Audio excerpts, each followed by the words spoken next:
how did Even When come about? So my wife and I were expecting our second child, a boy named Knox, and we were a few months into the pregnancy, and the doctors basically told us that there were some complications and that there may be issues with the baby. So we went through some testing. The first few tests didn't really scare me that much. Everybody tells you that they overreact and they're trying to be overcautious.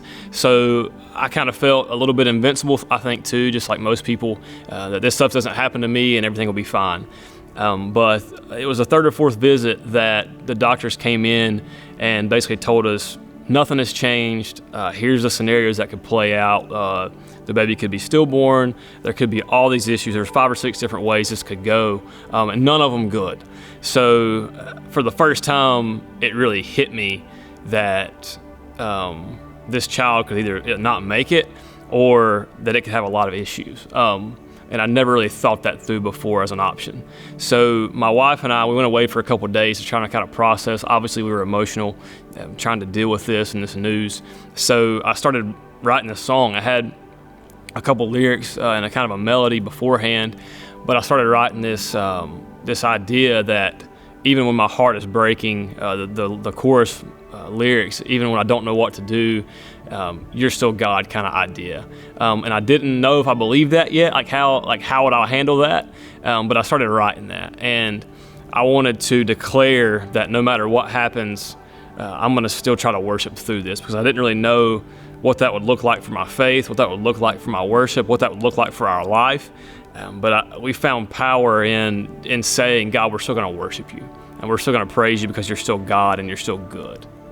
So fast forward a few months, and Knox was born healthy, and he's healthy to this day, and that was a miracle in and of itself. We had prayed for that, and I believe God healed him.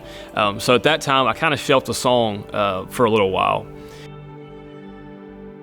One Sunday afternoon, I got a call from Pastor Jordan, and he said, basically, can't remember the exact conversation, but he said basically that Jeff and Michelle Fincham, some good friends of mine, some people that serve in our church, they're a big part of our church family. I've known them for a long time, I love them to death.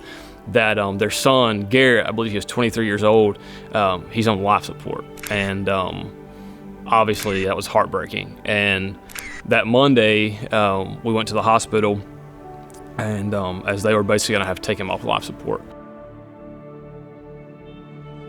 I never will forget, as we were standing in the hospital, and Michelle's basically witnessing to the nursing staff and telling them about Jesus as her son is sitting there basically dead, and they know they're going to lose him at this point.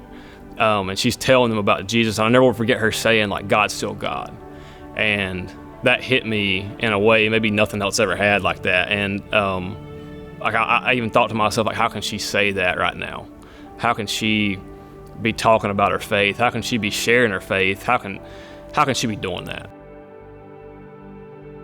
As I was processing through that, I came back to the church that day and started writing, kind of picked this song back up. I started reading in the book of Job about all that Job went through and just trying to process things, and you kind of try to put yourself in that situation of what would I do if that happened to me? How would I handle that? And I really wasn't sure, honestly, but I decided like I'm going to start I think there's power in declaring that God's still God, and no matter what comes in my life, I'm going to worship Him. And I never will forget too, being at the funeral, they asked us to play some music. They wanted us to play a couple worship songs that were Garrett's favorite. And as we're playing through these songs, I never will forget looking out and seeing Jeff and Michelle and their family out singing and worshiping. Michelle having her hand in the air, worshiping through all the pain, through all the heartbreak they were going through. They're worshiping. All that kind of came together, and I just started working on this song. And again, saying like I want that. Like, I want, no matter what I'm at in life, I want my faith to be that strong. And I want to say now, like, no matter what comes, like, I'm going to worship, I'm going to praise.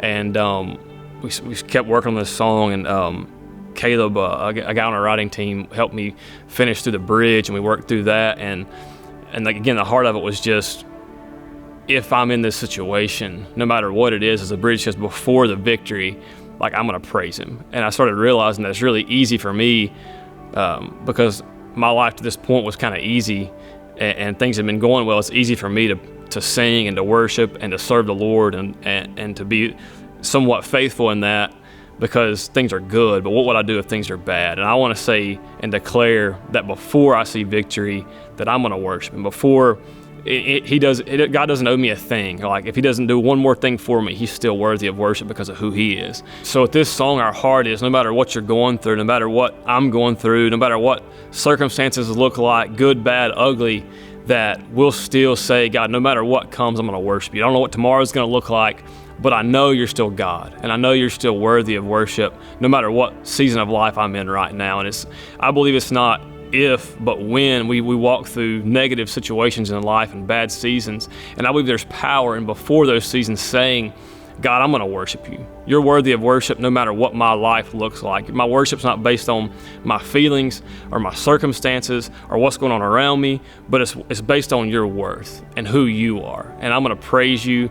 I'm going to follow you. I'm going to serve you in any situation, in any season of life. So that's the heart behind this song. We want this to be an anthem for the church and to declare that God is God, he is good, that before the victory comes, I'm going to worship him even then.